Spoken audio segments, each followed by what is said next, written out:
Assalamualaikum warahmatullahi wabarakatuh. Mohon izin kepada Bapak Masturi Istamar Suhardi Usman, LC MPhil, selaku dosen pengampu mata kuliah Pendidikan Agama Islam. Kami dari kelompok 3 instrumentasi 1D yang beranggotakan pertama saya sendiri, Zaki Nawarhida Saputra. Saya Muhammad Nabil Khairullah. Dan saya Wahyu Pranata. Kami pada kesempatan kali ini akan mempresentasikan hasil kerja kelompok kami. Yang akan kami bahas adalah mengenai akidah Islam dan Tauhidullah.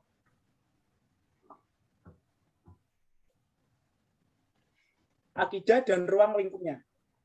Pengertian akidah secara etimologis, akidah berakar dari kata akidah, yaqidu, dan akidatan. Kaitan antara arti kata akdan dan akidah adalah keyakinan itu tersimpul dengan kokoh di dalam hati, bersifat mengikat dan mengandung perjanjian. Jadi akidah adalah sesuatu yang diyakini oleh seseorang. Makna akidah secara bahasa akan lebih jelas jika dikaitkan dengan pengertian secara terminologis. Secara terminologis terdapat beberapa definisi akidah. Antara lain, 1. Menurut Hasan al-Banna, aqaid bentuk plural dari akidah adalah beberapa perkara yang wajib diyakini kebenarannya oleh hati, mendatangkan ketentraman jiwa, menjadi keyakinan yang tidak bercampur sedikit pun dengan keraguan-raguan. Kemudian yang kedua adalah menurut Abu Bakar Jabir al-Jazairi, akidah adalah sejumlah kebenaran yang dapat diterima secara umum oleh manusia berdasarkan akal, wahyu, dan fitrah. Kebenaran itu dipatrikan oleh manusia di dalam hati, serta diyakini kesahihannya dan keberadaannya secara pasti dan ditolak segala sesuatu yang bertentangan dengan kebenaran itu. Dari kedua definisi tersebut, dapat dijelaskan poin penting berikut. Yang pertama, sejumlah kebenaran yang dapat diterima secara umum oleh manusia. Ilmu dibagi menjadi dua, yaitu ilmu laruri dan ilmu nazhari. Ilmu yang dihasilkan oleh indera dan tidak memerlukan dalil disebut ilmu laruri. Sedangkan ilmu yang memerlukan dalil atau pembuktian disebut ilmu nazhari. 2. Setiap manusia memiliki fitrah untuk mengakui kebenaran. Indera untuk mencari kebenaran, akal untuk mengetahui kebenaran, dan wahyu untuk menjadikan pedoman dalam menentukan mana yang benar dan mana yang tidak. 3. Keyakinan tidak boleh bercampur sedikit pun dengan keraguan. 4. Akidah harus mendatangkan ketentraman jiwa. 5. Menolak segala sesuatu yang berlawanan dengan kebenaran itu. 6. Tingkat keyakinan atau akidah seseorang tergantung kepada tingkat pemahaman terhadap dalil. Ruang lingkup akidah. Menurut Hasan al-Banna, ruang lingkup akidah Islam meliputi 1. Ilahiyat, yaitu pembahasan tentang segala sesuatu yang berhubungan dengan Allah, seperti wujud Allah, sifat Allah, nama, dan perbuatan Allah, dan sebagainya. 2. Nubuat, yaitu pembahasan tentang segala sesuatu yang berhubungan dengan Nabi dan Rasul, pembicaraan mengenai kitab-kitab Allah yang dibawa oleh para Rasul, mukjizat, dan sebagainya. 3. Ruhaniyat, yaitu segala sesuatu yang berhubungan dengan alam metafisik, seperti jin, iblis, syaiton, roh, malaikat, dan lain sebagainya. 4. Sam'iyat, yaitu pembahasan tentang segala sesuatu yang hanya bisa diketahui lewat sam'i, yakni dalil nakli berupa Al-Quran dan As-Sunnah, seperti alam barzah, akhirat, azab kubur, tanda-tanda kiamat, surga, neraka, dan sebagainya. Kemudian B. Konsep Tauhid. Tauhid adalah inti ajaran Islam, bahkan juga inti ajaran semua agama samawi. Para nabi dan rasul silih berganti diutus Allah ke muka bumi sesungguhnya bertugas untuk menyampaikan paham tauhid ini. Tauhid dalam banyak tempat ditulis tauhid merupakan kata benda kerja atau verbal noun, sebuah derivasi atau tasrif dari kata-kata wahid yang artinya satu atau esa. Pengertian tauhid dalam bahasa Arab merupakan masdar, kata suatu benda dari sebuah kata kerja. Berasal dari kata wahada yang dimaksud wahada syai'iyah, berarti menjadikan sesuatu itu menjadi satu. Sedangkan menurut ilmu syariat mempunyai arti mengesahkan terhadap Allah dalam sesuatu hal yang merupakan kekhususan baginya, yaitu berupa rububiyah, uluhiyah, dan asma wa sifat atau sanri. Diambil dari Sanrigo dan Ismail 2015. Maka makna harfiah tauhid adalah menyatukan atau mengesahkan. Bahkan dalam makna generiknya juga digunakan untuk arti mempersatukan hal-hal terserak-serak atau terpecah-pecah. Seperti penggunaan dalam bahasa Arab tauhid al-kalimah yang kurang lebih berarti mempersatukan paham, dan dalam ungkapan tauhid al-quwah berarti mempersatukan kekuatan.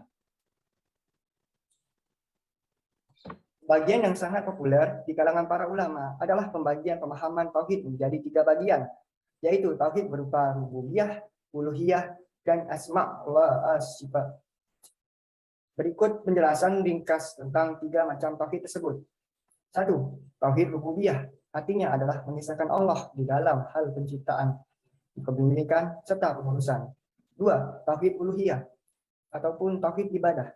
Disebut tauhid uluhiyah dikarenakan penisbatannya kepada Allah Subhanahu wa taala, dan disebut tauhid ibadah dikarenakan penisbatannya kepada makhluknya atau hambanya. Adapun maksud tersebut ialah pengesaan Allah dalam hal ibadah, yakni bahwasanya bahwa Allah lah satu-satunya yang berhak untuk diibadahi. 3. Tauhid asma wa sifat. Maksud dari hal ini adalah pengesaan terhadap Allah Azza wa Jalla dengan nama dan sifat-sifat yang jadi miliknya.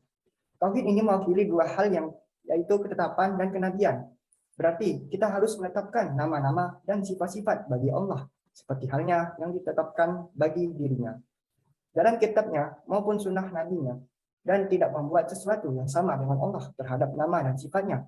Dalam menetapkan sifat terhadap Allah tidak boleh melaksanakan ta'til, tahrif, tamsil, ataupun taklif. Ketauhidan yang terimplementasikan dalam kehidupan sehari-hari adalah ketauhidan yang mempertautkan kehidupan keseharian manusia dengan kekuasaan Allah. Transendensi kehidupan atau mentransformasikan ketauhidan atau keimanan kepada Allah dalam kehidupan sehari-hari atau yang disebut dengan tauhid sosial. Jadi kata kuncinya ada pada 2 hal. Transformasi kehidupan. Transformasi ketauhidan adalah mewujudkan ketauhidan kepada Allah dalam bentuk amal nyata dalam kehidupan sehari-hari. Karena kita menyadari betul bahwa Allah senantiasa bersama kita, maka kita senantiasa menjaga perilaku kita dari hal-hal buruk, misalnya kesombongan, berbuat zalim, menyakiti orang lain, merugikan orang lain, dan seterusnya. Sebaliknya, kita selalu terdorong untuk melakukan hal-hal yang baik, misalnya bersikap ramah, menolong orang lain, peduli, empati pada sesama, dan seterusnya. Intinya, kehadiran kita di tengah-tengah masyarakat benar-benar membawa manfaat bagi orang lain. 2. Transendensi kehidupan. Transendensi kehidupan adalah upaya mengaitkan semua dinamika kehidupan ini dengan Allah Subhanahu wa taala. Allah hadir sebagai pengawas kehidupan kita, sebagai tempat bersandar, meminta, bersyukur, dan hal lain yang terjadi dalam kehidupan sehari-hari. Saat kita menerima rezeki, pertolongan, bahkan bencana, semuanya selalu terkait dengan Allah. Allah lah yang memudahkan semua melalui tangan hamba-hambanya. Kemudian C. Bahaya syirik dan contoh-contohnya di masyarakat. Pengertian syirik menurut Ibnu Manzur, kata syirik berasal dari kalimat fi'il madi, yaitu syaraka, yang bermakna bersekutu 2 orang. Misalnya, seseorang berkata, artinya bahwa dia sederajat dengan Allah Subhanahu wa taala. Menurut Kamus Besar Bahasa Indonesia, syirik berarti menyekutukan Allah Subhanahu wa taala dengan yang lain. Misalnya, pengakuan kemampuan ilmu daripada kemampuan dan kekuatan Allah Subhanahu wa taala. Peribadatan selain kepada Allah Subhanahu wa taala dengan menyembah patung, tempat-tempat keramat, dan kuburan. Dan kepercayaan terhadap keampuhan peninggalan-peninggalan nenek moyang yang diyakini menentukan mempengaruhi jalan kehidupan. Menurut Muhammad bin Ibrahim bin Abdullah at-Tuwaijiri, syirik adalah menyekutukan Allah Subhanahu wa taala dalam rububiyahnya, uluhiyahnya, asma atau nama-nama dan sifatnya, atau salah satunya saja. Jika seorang hamba meyakini bahwa ada sang pencipta atau sang penolong selain kepada Allah Subhanahu wa taala, maka ia telah musyrik. Jika ia berkeyakinan bahwa ada Tuhan selain Allah Subhanahu wa taala yang berhak untuk disembah, maka ia telah musyrik. Dan jika ia berkeyakinan bahwa ada yang menyerupai Allah Subhanahu wa taala dalam asma atau nama dan sifatnya, maka ia juga telah musyrik.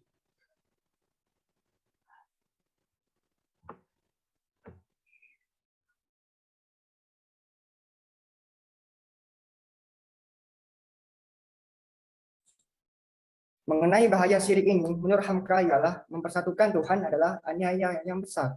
yaitu aniaya diri sendiri. Aniaya yang besar seseorang terhadap dirinya kalau ia mengakui adanya Tuhan selain Allah Subhanahu wa taala. Sebab jiwa manusia adalah mulia. Tuhan mengajarkan untuk membersihkan jiwa tersebut. Manusia dijadikan sebagai khalifah di bumi. Sebab itu, manusia harus mengabdi kepada Allah Subhanahu wa taala dengan berhubung langsung dengannya. Bahaya syirik besar adalah 1. Seluruh amalnya akan gugur. Allah Subhanahu wa taala berfirman, A'udzu billahi minasyaitonir rajim. Bismillahirrahmanirrahim. Walaqad uhiya ilaika wa ilal ladzina min qablika la in asrakta la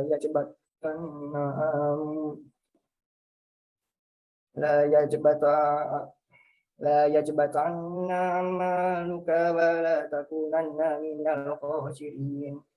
Yang artinya telah diwahyukan kepada engkau dan juga Rasulullah sebelum engkau. Apabila engkau berbuat syirik akbar, maka akan gugurlah seluruh amalanmu dan sungguh engkau akan menjadi orang yang merugi di neraka jahanam. Quran surah Az-Zumar ayat 65. Ancaman ini berlaku untuk umat Rasulullah Muhammad Shallallahu Alaihi Wasallam dan juga umat seluruh utusan Allah sebelumnya. Demikian pula dalam ayat yang lain setelah menyebutkan para utusannya, Allah kemudian berfirman mengenai A'udzu billahi minasyaitonir rajim. Bismillahirrahmanirrahim. Walau asyraku lahabita anhum ma kanu ya'malun. Yang artinya, kalau seandainya mereka berbuat kesyirikan, maka akan gugur seluruh amalan yang telah mereka lakukan. Quran surah Al-An'am ayat 88. Ayat ini disampaikan kepada para rasul, padahal mereka tentu saja tidak akan melakukan kesyirikan karena dijaga oleh Allah. Jadi maksudnya adalah seandainya Rasulullah Muhammad Shallallahu Alaihi Wasallam yang mana beliau adalah manusia yang paling mulia, yang mana surga tidak akan terbuka kecuali untuk diketuk oleh beliau, juga melakukan kesyirikan maka amalannya akan gugur. Apalagi orang-orang yang kedudukannya berada di bawah Rasulullah Shallallahu Alaihi Wasallam. Sebagai contoh, ada hamba yang selama 60 tahun melakukan amal saleh. Kemudian sebelum meninggal dunia, dia melakukan syirik besar. Maka amalannya selama 60 tahun tersebut, baik berupa haji, sedekah, infak, dan berbakti kepada orang tua, seluruhnya gugur. Karena dia akhiri amalnya dengan berbuat syirik besar kepada Allah Subhanahu wa ta'ala.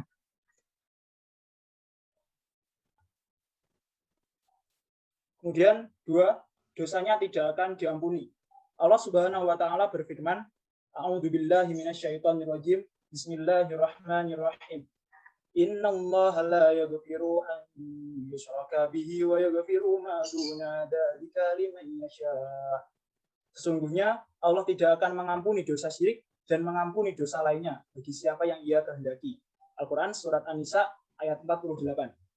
Jika seseorang meninggal dunia dalam kondisi berbuat maksiat, misalnya sedang berzina atau karena bunuh diri atau merampok lalu meninggal karena ditembak polisi, maka dia telah melakukan dosa besar yang mana belum sempat bertobat sehingga terancam dengan neraka jahanam. Akan tetapi masih ada kemungkinan bagi Allah Subhanahu wa ta'ala untuk mengampuni dosa tersebut.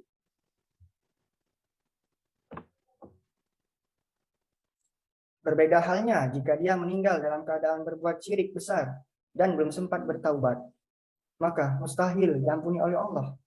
Allah Subhanahu wa ta'ala berfirman, A'udzu billahi minasyaitonir rajim. Bismillahirrahmanirrahim. Innal ladzina kazzabu biayatina wastakbaru anha tufattahu lahum abwabus sama' wala yadkhulunal jannata hatta yalijal jamalu fi sammil qiyad. Sesungguhnya orang-orang yang sombong dari ayat-ayat Allah atau mendustakan ayat-ayat Allah, maka tidak akan dibukakan bagi mereka pintu-pintu langit dan mereka tidak akan masuk surga sampai onta bisa dimasukkan ke dalam lubang jarum. Quran surah Al-A'raf ayat 40. Orang musyrik mustahil masuk ke dalam surga kecuali setelah onta bisa dimasukkan ke dalam lubang jarum. Sedangkan tidak mungkin ada onta yang bisa masuk ke dalam lubang jarum. Artinya tidak mungkin orang musyrik itu masuk surga. 3. Kekal di dalam neraka jahanam. Allah Subhanahu wa ta'ala berfirman, أعوذ بالله من الشيطان الرجيم بسم الله الرحمن الرحيم إنه من يشرك بالله فقد حرم الله عليه الجنة ومأواه النار وما للظالمين من أنصار. Yang artinya, sesungguhnya orang yang melakukan kesyirikan kepada Allah, maka telah Allah haramkan surga baginya, dan tempat kembalinya adalah neraka jahanam dan tidak ada penolong baginya. Al-Quran Surah Al-Maidah ayat 72.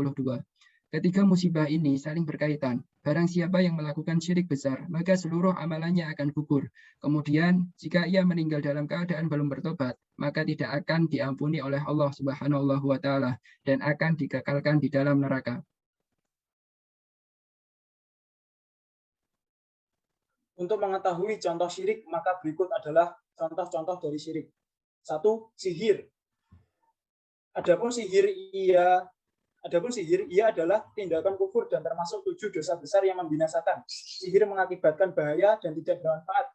Allah Subhanahu wa Ta'ala berfirman yang artinya mereka mempelajari sesuatu yang mencelakakan dan tidak memberi manfaat kepada mereka. Al-Quran Surat Al-Baqarah ayat 102. Nomor 2. Menyembah kuburan.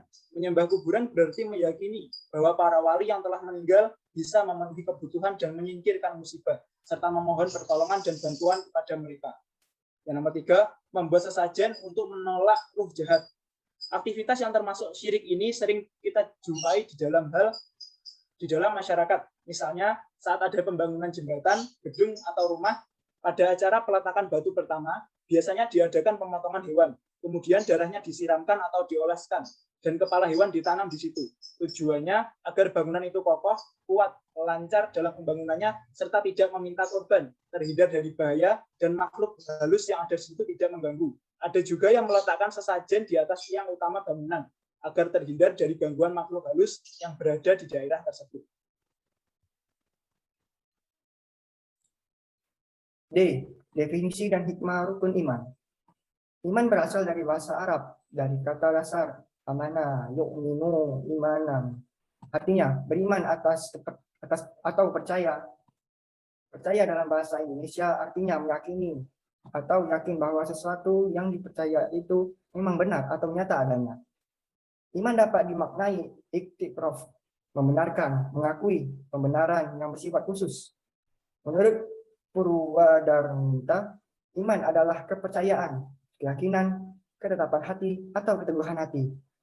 Abdul A'lab Al-Mahmudi menerjemahkan iman dalam bahasa Inggris faith, yaitu to know, to live, to be convinced beyond the last shadow of doubt, yang artinya mengetahui, mempercayai, meyakini yang di dalamnya tidak terdapat keraguan apapun. HD 2000. Perlu dimengerti bahwa iman seseorang kepada Allah ada 3 macam, yaitu pertama, iman istidlali adalah mempercayai keesaan Allah Subhanahu wa Ta'ala dengan cara taqlidi atau mengikuti keterangan ulama tanpa mengerti dalil atau pembuktian. Iman seperti ini rawan berubah, akibat ulah orang-orang yang berusaha merusaknya. Kedua, iman tahqiqi adalah kemantapan hati pada keesaan Allah Subhanahu wa Ta'ala, yang jika ditentang atau diusik oleh siapapun maka tak berubah sedikit pun. Ketiga, iman istidlali adalah iman yang disertai bukti dari makhluk yang ada di ini, membuktikan adanya yang mencipta. Suatu bangunan menunjukkan adanya yang membangun. Kotoran unta menunjukkan akan adanya unta. Karena keberadaan sesuatu atau akibat tanpa sebab adanya. Sebab adanya pencipta adalah sesuatu yang tidak masuk akal atau muhal. Amiruddin 2006. Iman memiliki beberapa sifat, yaitu pertama, iman itu bersifat abstrak. Dengan pengertian manusia tidak dapat mengetahui dan mengukur kadar keimanan orang lain.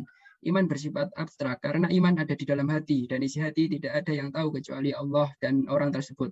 Namun, meskipun demikian, ada sebuah hadis yang memberi petunjuk kepada kita bahwa meskipun iman itu bersifat abstrak, tetapi iman dapat diidentifikasi dari amaliyah dan ketaatan seseorang dalam menjalankan agamanya.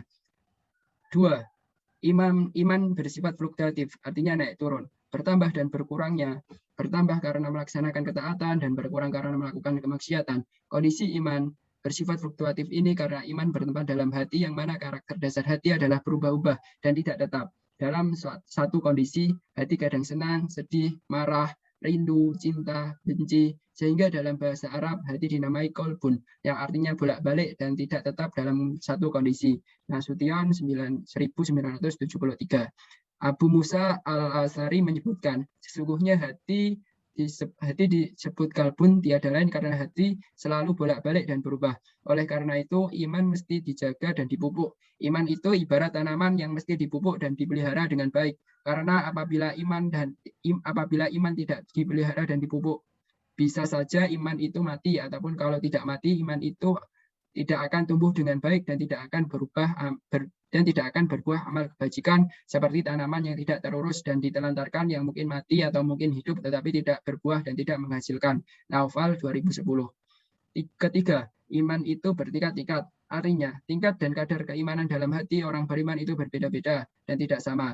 Ada yang kuat, ada yang sedang, dan ada yang lemah imannya. Di antara hal-hal yang harus dilakukan untuk memelihara dan memupuk keimanan adalah mentadaburi ayat-ayat Al-Quran, mentafakuri ciptaan-ciptaan Allah, berzikir, berdoa kepada Allah agar diberi anugerah iman yang kuat dan senantiasa mengamalkan ajaran-ajaran agama dengan konsisten. Dalam sebuah hadis Nabi bersabda, perbaharuilah imanmu. Lalu para sahabat bertanya kepada Rasul, bagaimana kami memperbarui iman kami? Dan beliau menjawab, perbanyaklah menyebut la ilaha illallah. Kemudian hikmah-hikmah rukun iman bagi kehidupan. Di antaranya yaitu iman kepada Allah Subhanahu wa taala membuat hati kita lebih tenang, diberi kemudahan hidup, mendapat kebahagiaan sesungguhnya dan mencegah perbuatan syirik. Kedua, iman kepada malaikat yaitu membuat kita semakin semangat dalam berbuat kebaikan, menghindari kegiatan maksiat, senantiasa berbuat baik, dan menjadi yakin pada pertolongan Allah melalui malaikatnya.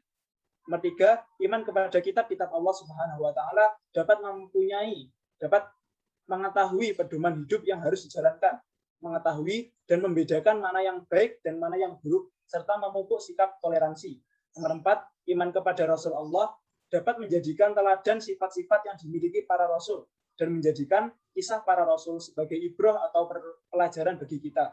Nomor 5, iman kepada hari akhir dapat menjadikan kita selalu berbuat baik dan benar, selalu beramal soleh, dan mempersiapkan diri dengan sungguh-sungguh untuk datangnya hari akhir. Yang terakhir, nomor 6, iman kepada qada dan qadar dapat mendorong sikap seimbang antara optimisme dan tawakal dan melatih diri untuk lebih bersyukur dan sabar kepada Allah Subhanahu wa taala. Bahaya penyimpangan akidah. Bahaya kerusakan akidah bersifat laten, baik terhadap individu, jamaah, maupun umat di dunia dan di akhirat. Di antara bahaya-bahayanya adalah 1.